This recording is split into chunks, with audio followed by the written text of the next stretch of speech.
The story you are about to hear is true. Attention, all true.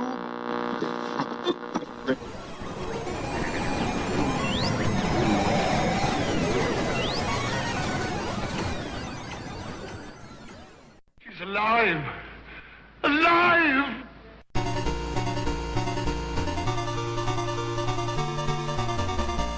Welcome to the Retroist. In about the mid-1980s, BMX fever swept through my circle of friends hard. I guess it was kind of hitting everyone in America at that point. But with my friends, we all had our bikes. We were part of a little group of bike people who rode together. And BMX and freestyle became things that we all aspired to. I mean, we were all horrible at these things. None of us would ever do anything cool, but we liked the idea of them. Then we would attempt to do little tricks. We would attempt to race each other. I almost took this to a different level when I would visit my grandmother. She had a BMX track near her home, and we would walk by it on the way to the A&P, which is a supermarket that I guess is now going out of business, or the White Castle, which is a burger place if you've never eaten there. It's wonderful. So we would go by this, and I would express my love for riding my bike, which was never at my grandmother's. I could never bring it up there. And my grandmother thought that was pretty cute, and she would watch the people race. Well, one day I went to her house, and she had a gift for me. It was a white helmet, a helmet for riding my bike. She had bought it used from a guy at the BMX racetrack. I don't know what she paid, but it was scuffed, and it had this sort of red pinstriping around it. I thought it was the greatest thing in the world. And I guess more annoyingly, I wanted to tell everyone how great it was. And so when I brought it home and we did anything, for months, I wore this helmet just for stupid things. Like, we're going to go to the store. Hold on, I need to get my helmet. I guess maybe I had this coming. I'm not so sure. But one day, I went out to my bike to get it, and my helmet was gone. Now, I would hang it on the handlebar of my bicycle. It was always there. I thought it was weird that somebody would steal my helmet and not my bike. I would find out many years later from a friend of mine, and we were joking, and he let it slip that he couldn't believe when another friend of mine had taken the helmet and thrown it into the river. Now, let me tell you something. We have this river running through my town. I can't tell you how many of my things over the years were thrown into this stupid river. You would think I would hold a grudge against the river, or even my friends, but, you know, kids are kids. So somewhere in the depths of a New Jersey river lies the most beautiful and perfect BMX helmet, and I'm sure if I had held on to it for just a couple of more months, it would have kick-started my BMX career. Instead, I just kept practicing my wheelies, saving up for pegs, which I can never really utilize to any extent, and of course, watching the quintessential BMX movie, RAD. And that's what I'd like to talk to you about on today's show. We'll talk about the people in front of and behind the camera. We'll talk a little bit about the plot, the reception of this wonderful film, the soundtrack, and we'll throw in a few surprises here and there. We have an info-packed episode ahead of us, so without further ado, let's start the show.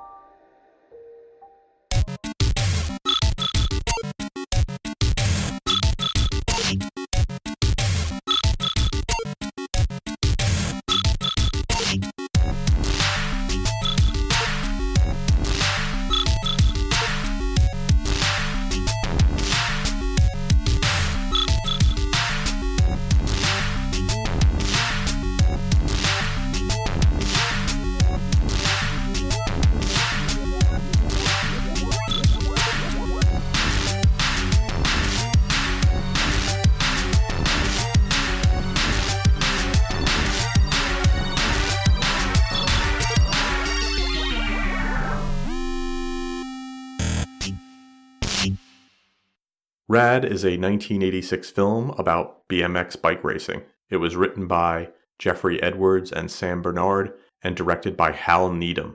A little bit about the great Hal Needham. He was a director, writer, and producer. Hal Brett Needham was born March 6, 1931, passed away on October 25, 2013. He was a stuntman first, then became a great film director. A lot of my favorite movies from a kid were directed by him, including Smokey and the Bandit and The Cannonball Run. Needham started off as a stuntman, and he was a stunt double for the actor Richard Boone on the TV Western Have Gun Will Travel. And he quickly rose through the ranks of stuntmen in Hollywood in the 1960s. Eventually, he would start doubling for Burt Reynolds and becoming his friend, and all the while honing not only his stunt coordinating skills, but also directing second unit work on films. Reynolds and Needham were such good friends that Needham lived in Burt Reynolds' guest house for over a decade. Eventually, Needham would form his own stunt company and write a screenplay. That screenplay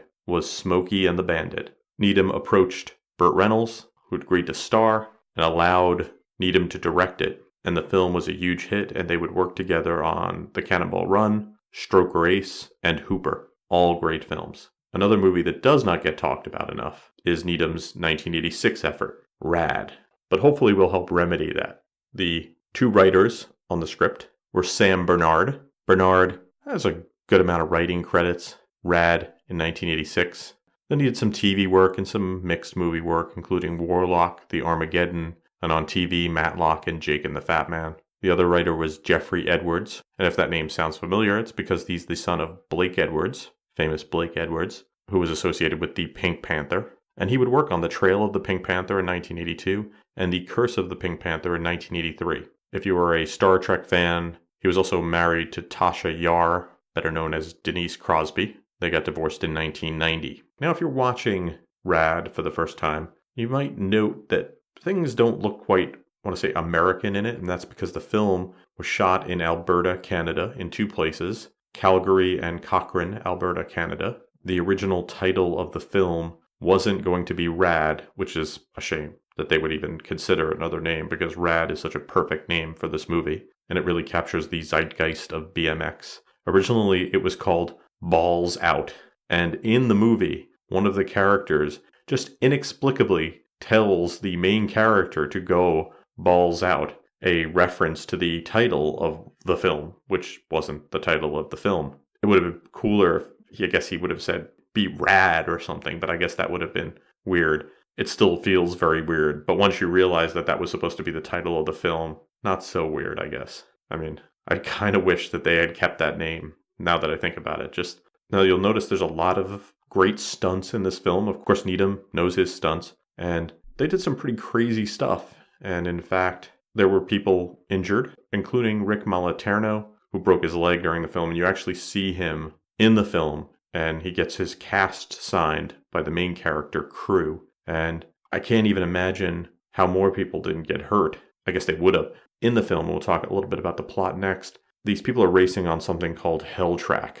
And at the start of Hell Track, there's this ramp that's almost this vertical drop. And it was much bigger than what we even see in the film, which is a 25-foot high version of it. They cut that down from some huge amount. I imagine we would have had just bodies at the bottom of the wall. Either way, it's really cool to see people go down a 25-foot, almost vertical drop on a BMX bike each time they come around. The dangers of Hell Track. After these messages, we'll be right back.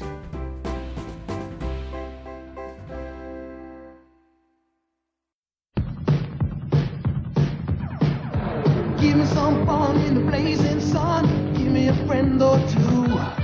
And when my thirst is at its worst, give me a Mountain Dew. Do it, Mountain Dew. Do it, cool and smooth. When I got a thirst, you're undiluted, undisputed. Do it, Mountain Dew. Did you see the latest Nintendo newsletter? Whoa, nice graphics. I'd like to get my hands on that game. You mean you haven't played it yet? We can play it on my Nintendo Entertainment System. It's The Legend of Zelda, and it's really rad. Those creatures from Ganon are pretty bad. Octoroks, Tektites, Levers too. But with your help, our hero pulls through. Yeah, go Link, yeah, get Zelda. Awesome. Intense. The Nintendo Entertainment System. Your parents help you hook it up. The Legend of Zelda sold separately. And now, back to the show.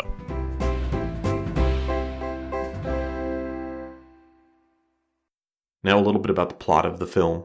The movie is about Crew Jones, played by Bill Allen, who is a 17-year-old kid who excels at riding bikes. And he lives in a small town with his mother and sister. His mother is played by the amazing actress Talia Shire. Now, this race comes to town. And this town is crazy about racing. Crazier than any town has a right to be. So they're going to build this thing called Hell Track. And Crew thinks, well, this is what I'm really good at, but it's the same day as his SATs. And one of the big subplots in the movie is, should I disobey my mother, not take the SATs, and instead ride Hell Track? Which I always found a little confusing that it was that tense, because if it really was that important, he could reschedule the SATs or find another place that's giving them on a different day. Are all the SATs in the world all done on the same day everywhere? Things I just don't know. The thing is, it won't matter. If he wins Hell Track, he will get a huge sponsorship deal and fame, and he chooses that, and his mom's really mad at him. Of course, they make up later, so it's all good. Meanwhile, there's all sorts of crazy stuff going on because Team Mongoose comes to town, and that's run by Duke Best, played by Jack Weston. There's a lot of good names in this movie.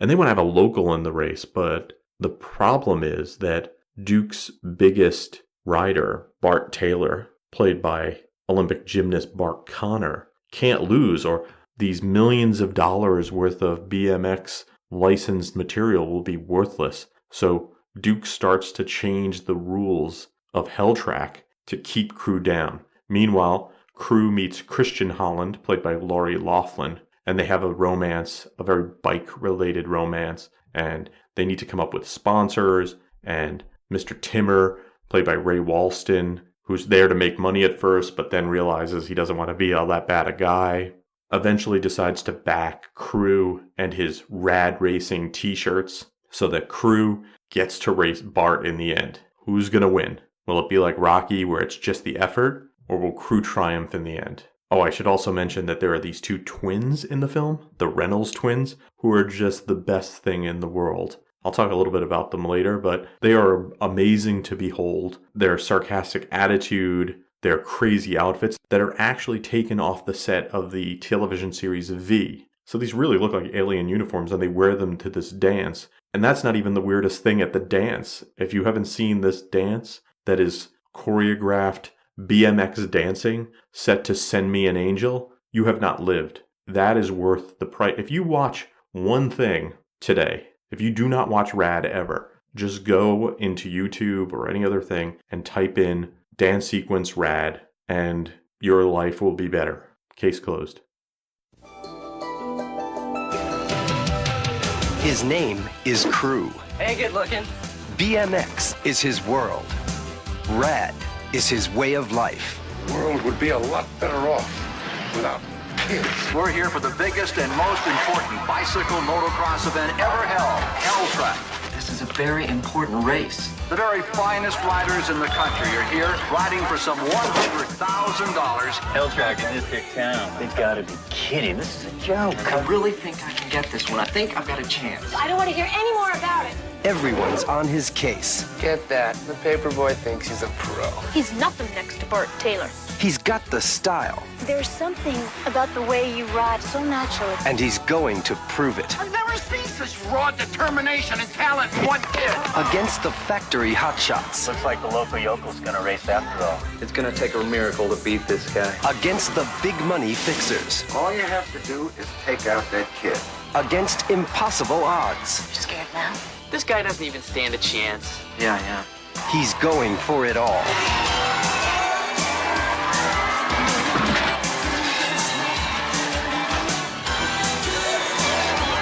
RAD. So a little bit about the cast of RAD. You had Bill Allen as Crew Jones. William Lawrence Allen was born in 1962 in Wichita, Kansas. He's probably best known for his role as Crew Jones, but he also had some other small roles.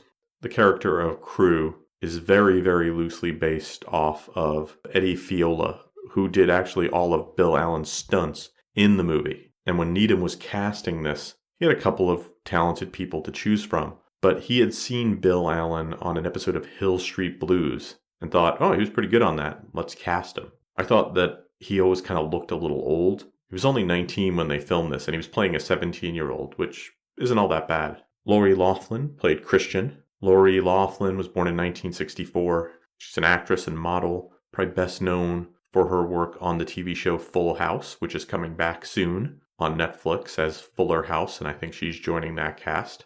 On that, she played Rebecca Donaldson Katsopoulos, Uncle Jesse's love interest. They also did a spin-off of Beverly Hills 90210 that she was a part of. Talia Shire played Crew Jones's mother, Mrs. Jones.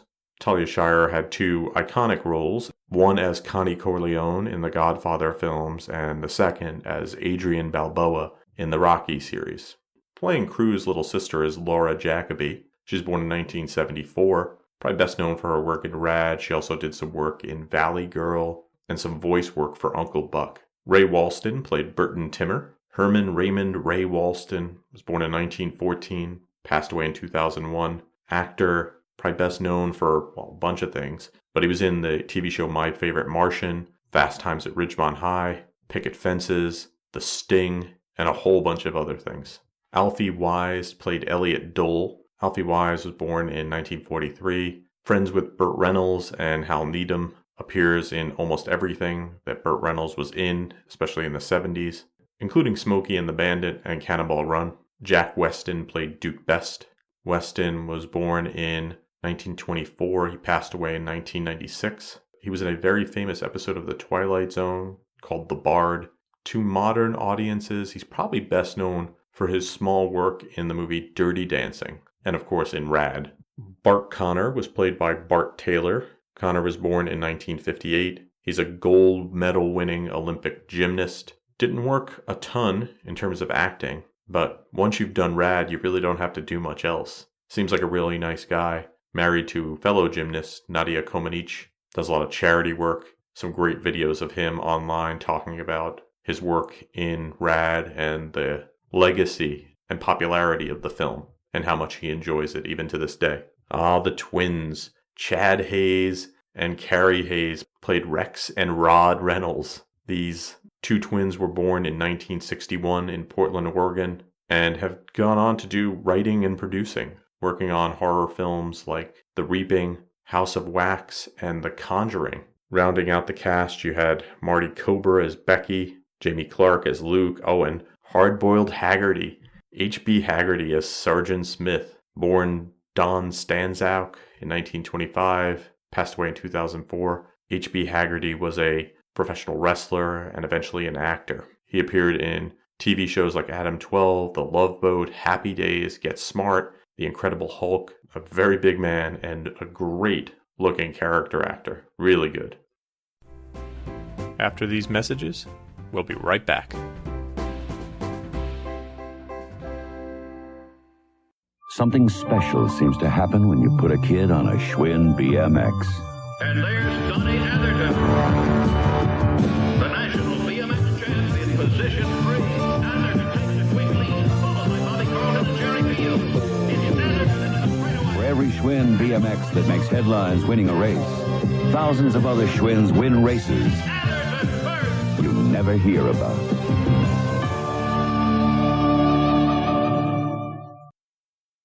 Team Murray BMX. It's real bicycle motocross, and motocross is no play toys. Team Murray bikes are built for dirt track riding with reinforced frame and BMX front fork. The longer pedal cranks give you more power in the curves, and it's easy to change sprockets with the adjustable rear wheel clip. If you race the dirt track, ride a Murray BMX. Built Murray tough. See Murray bikes at JCPenney stores and catalog desks. And now, back to the show.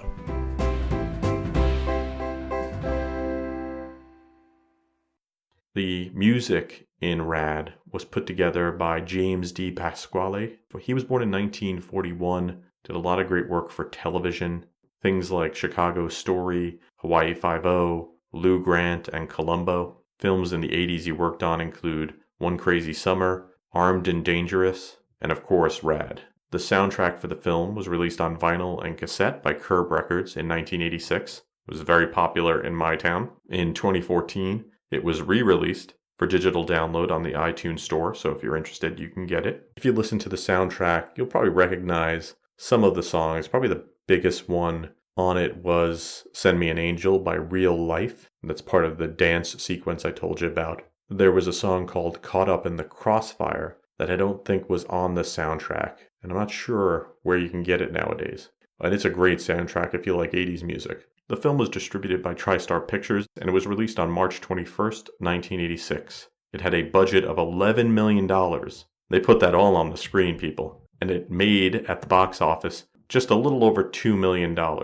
And it was panned by critics. The weird thing is, it's still panned by critics. But people love this film. Case in point, go to Rotten Tomatoes, where it has a dismal 0% rating. And then go to see what people think of it. And it's in the 90%. It is not thought-provoking film, but it is a joy to watch. And people realize that and always give this one the thumbs up, me included. It was probably so popular and made its money back because when this thing came out on VHS and Laserdisc in 1986, it became a cult hit immediately. And you couldn't even go to the video store that I went to rent and the one I worked at and get a copy of this because it was out all the time. Anyone who liked bikes at all, you find any 10 to 14-year-old who liked riding a bike, and they were checking this movie out at the time. I was lucky. I had a friend who had the ability to dub films, and he dubbed a copy, and we would watch it at his house trying to figure out how to do all the moves, and that's what it became. It became sort of an instructional video.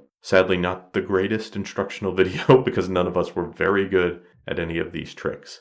The weird thing about this movie is, for such a great movie, it's still not available on DVD or Blu-ray. I can't imagine that that can go on forever. Yes, you can buy copies of it online. People dub the VHS copy and some pretty good ones onto DVD and you can buy them, but they're charging a lot of money for those. But there are places online you can find it. Occasionally, there'll be a theater that's kind of tongue-in-cheek showing it again. It's worth checking out. If you like 80s movies and you've never seen RAD, you're in for a real treat. If you haven't seen it in a long time, I think it'd be a really good time to revisit this classic. I can't guarantee this, but I'm pretty sure after you see it, you'll want to run out, buy a BMX bike, maybe find yourself a sweet helmet, maybe white, red pinstriping, put a couple of pegs on the back, and show all those kids what you got.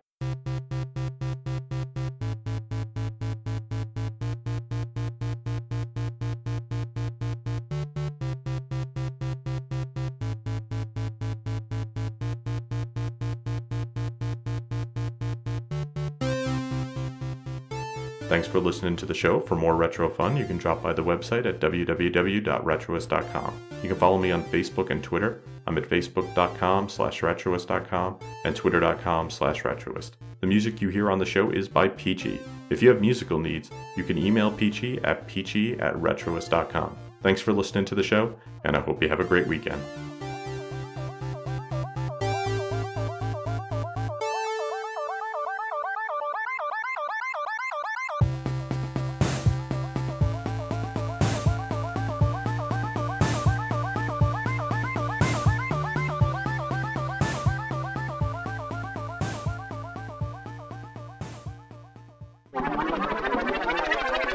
Canada in the summer, but people look really cold. Very cold. What was I talking about?